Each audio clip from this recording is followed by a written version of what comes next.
IED blast की चपेट में आने से डीआरजी का एक जवान घायल हुआ है। आमदई खदान इलाके में आईईडी प्लांट की सूचना पर टीम रवाना हुई थी, जहां डीआरजी जवान एवं बीडीएस की टीम आईईडी बम को निष्क्रिय करने निकली थी। आईईडी निष्क्रिय करते वक्त जोरदार धमाका हुआ, जिसमें जवान की आंख चोटिल हुई है। वहीं शरीर में हल्की सी चोट लगी है। घायल जवान को बेहतर इलाज हेतु रायपुर रेफर किया गया है। घटना हुई जिसमें एक जवान घायल हुआ था।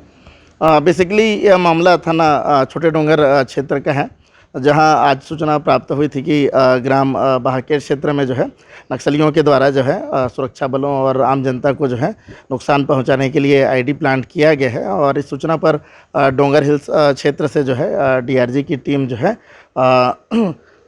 आईडी को नष्टीकरण के लिए रवाना हुई थी।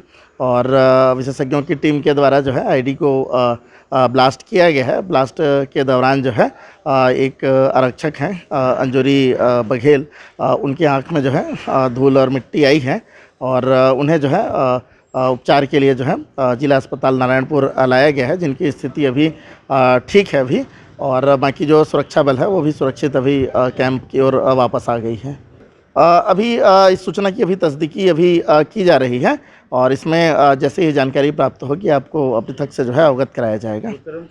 क्षेत्र में जो है सूचना तंत्र को जो है मजबूत किया गया है और क्षेत्र में समय समय पर जो है नक्सल विरोधी अभियान संचालित किया जा रहा है। और अभी जो है ग्रामीण और आसपास के क्षेत्रों में जो है इस संबंध में जो है पूछताछ की जा रही है अभी।